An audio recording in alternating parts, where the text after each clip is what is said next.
Ce matin, j'avais envie de vous faire une petite vidéo sur ce style d'attachement insécure et particulièrement ce style d'attachement insécure évitant sur lequel je me suis construit dans mon enfance.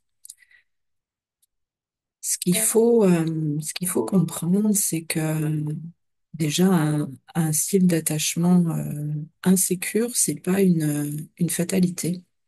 On peut en guérir et je crois que la meilleure manière d'en guérir, c'est d'accepter d'être en relation. D'accepter d'être en relation d'abord avec les autres et finalement, petit à petit, de devenir capable d'être en relation avec soi. La relation avec les autres, en fait, elle va nous ouvrir un espace qui est essentiel pour nous humains. C'est un espace de projection. Un espace de projection, c'est un espace où en fait on est en capacité de voir ce qui se joue dans l'instant entre nous et la personne ou l'animal sur lequel on projette. Et en fait, on est en capacité de voir euh, ce qui nous fait souffrir intérieurement, quel est le besoin en fait auquel on ne répond pas dans l'instant. Et sans cette projection, en fait, donc sans cette relation, on ne peut pas voir notre souffrance, on ne peut pas voir là où on en est, on ne peut pas voir ce qui a besoin de soins, ce qui a besoin d'apaisement, ce qui a besoin d'être nommé, qui a besoin d'être exprimé. Donc on a besoin de cette relation aux autres. Et dans les accompagnements en médiation par l'animal, euh, la projection sur les animaux est extrêmement riche parce que les animaux, en fait, ils ne vont pas nous juger. Ils vont nous regarder tel que l'on est, sans porter de jugement sur nous, donc sans porter de jugement sur nos manières d'être, sur nos manières de faire. Ils vont nous accueillir. Ils vont nous accueillir tel que nous sommes à chaque instant. Et en fait, dans leur regard, on va pouvoir voir euh, qu'on vaut la peine, en fait, d'exister avec toutes les parts de nous-mêmes, qu'elles soient en colère, qu'elles soient frustrées, qu'elles soient joyeuses, qu'elles soient enthousiastes, qu'elles soient honteuses, peut-être.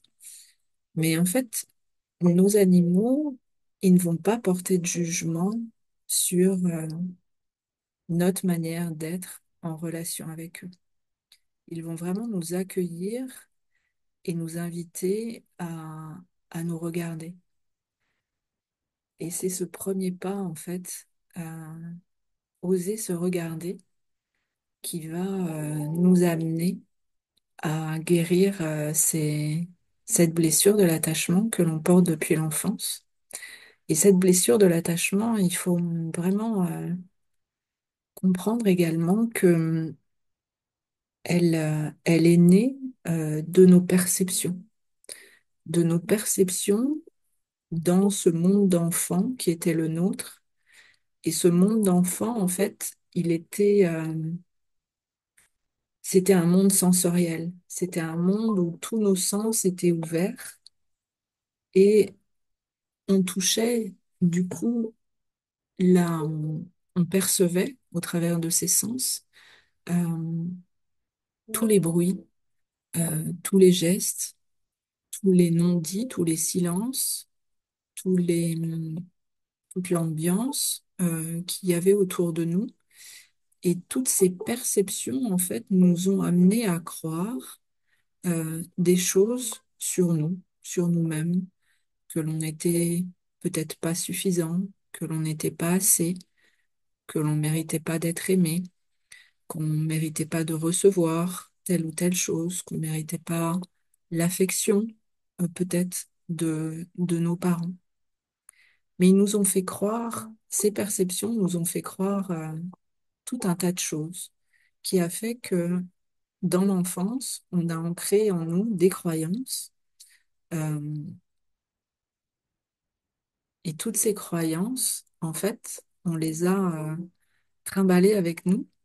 J'aime bien dire, comme l'écolier porte son sac sur le dos, toutes ces croyances, en fait, c'est des petits cailloux qui nous ralentissent sur le chemin de la vie et et qui font que, en fait, la vie, elle va nous présenter des expériences pour que l'on, et notamment des relations avec des personnes ou des relations avec des animaux, pour que l'on voit, en fait, à quoi on croit.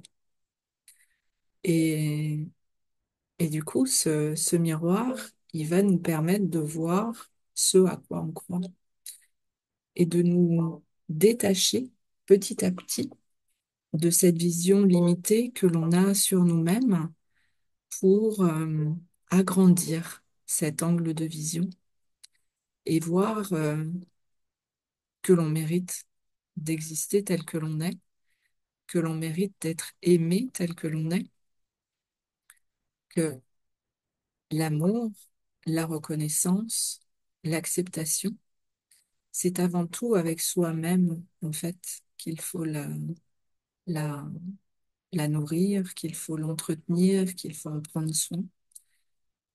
Parce que si on n'est pas capable de s'aimer soi-même, si on n'est pas capable de prendre soin de soi-même, si l'on n'est pas capable de se reconnaître dans les différentes parties que l'on a à l'intérieur de nous-mêmes, en fait, on ne peut pas voir les autres dans tout ce qu'ils portent eux-mêmes. C'est en se reconnaissant à l'intérieur de soi que l'on peut reconnaître également l'autre tel qu'il est, dans sa nature singulière, dans ce qu'il vit à chaque instant. Et, euh, et c'est ainsi, en fait, que l'on peut développer des relations équilibrées, des relations qui vont nous, nous, nous permettre de vivre l'harmonie, de vivre la paix, de vivre de l'apaisement, de la sécurité. C'est cet accordage, en fait, entre ce qui se vit pour l'autre dans l'instant et ce qui se vit pour moi dans l'instant, qui va faire que on va pouvoir cheminer ensemble et on va pouvoir se rencontrer euh, de cœur à cœur. Ce que je voulais dire également, c'est que on a on a besoin de la relation pour apprendre, pour grandir, pour se développer. Et, euh, et ça, on peut le faire à tous les moments de notre vie. On n'est pas, c'est pas parce que on s'est construit sur un style d'attachement insécure dans l'enfance que on ne pourra pas évoluer vers de la sécurité.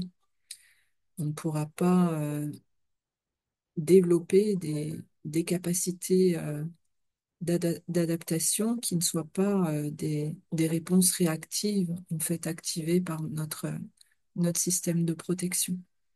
On peut à tout moment, au travers de la relation, apprendre de nouveaux comportements et apprendre à se sentir en fait en sécurité en dehors de notre zone de protection.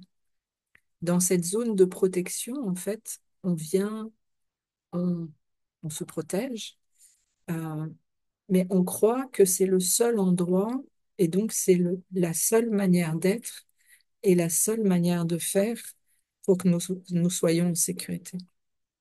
Alors qu'en fait, c'est une illusion et encore une fois, c'est vraiment un héritage du passé, c'est vraiment une mémoire du passé ancrée sur la base de nos perceptions d'enfant. À l'époque où cet enfant que l'on a été avait pas accès au langage, il n'avait pas accès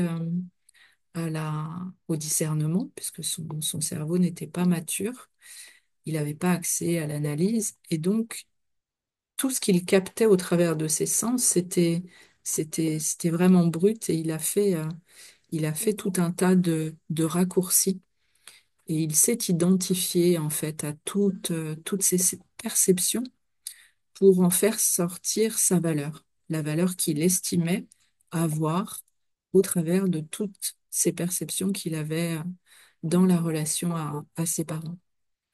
Et on dit en fait qu'il a intériorisé toutes ces perceptions, donc il a intériorisé la relation aux autres pour en faire la relation à lui-même. Et donc, si la relation aux autres était euh, source de souffrance, en fait, il a intériorisé en fait que la relation à lui-même était source de souffrance. Donc, en fait, petit à petit, il a appris à se fuir, il a appris à réprimer ses ressentis, ses émotions, il a appris à ne pas vivre avec, connecté à ce monde intérieur. Alors qu'en fait, ce monde intérieur, il est juste là pour lui dire où est-ce que j'en suis, en fait, à ce moment, à chaque instant. Où est-ce que j'en suis là maintenant? Est-ce que j'ai besoin d'être écoutée? Est-ce que j'ai besoin d'être validée? Est-ce que j'ai besoin de reconnaissance? Est-ce que j'ai besoin d'un contact chaleureux? Mais c'est juste une information, en fait. C'est juste une information pour que nous puissions prendre une décision, faire un choix de ce que l'on va nourrir et de ce que l'on va pas nourrir. Et donc, l'idée, c'est de partir, en fait, de ce que l'on voit dans la relation avec l'animal, au travers de cette projection, mettre de la conscience sur cette projection pour identifier ce à quoi on croit, les les petits dialogues que l'on a à l'intérieur de nos têtes, identifier comment on se sent, qu'est-ce qui se passe dans mon corps, est-ce que je ressens des tensions, est-ce que je ressens au contraire de l'ouverture, comment je me sens en termes émotionnels, quelle est l'émotion en fait que je contacte dans cette situation, dans cette relation à cet animal. Est-ce que c'est de la colère? Est-ce que c'est de la frustration? Est-ce que c'est de la déception? Est-ce que c'est je sais pas, de la joie. Ça peut être de la joie aussi, du plaisir à faire cette rencontre, à être dans cette rencontre. Mais cette rencontre, euh, en fait, cette rencontre avec l'autre, c'est un premier pas pour faire ensuite la vraie rencontre, celle que l'on fait avec soi. Et celle que l'on fait avec soi, c'est un chemin d'ouverture de cœur, un chemin d'acceptation, un chemin d'accueil, un chemin d'apaisement, un chemin de paix intérieure. Et c'est un chemin que je vous souhaite de réaliser. Si vous avez des questions, n'hésitez pas à me contacter ou à faire un petit commentaire en dessous de cette vidéo. Je serai heureuse de vous lire et surtout de vous répondre. Je vous dis à bientôt. Belle journée à vous.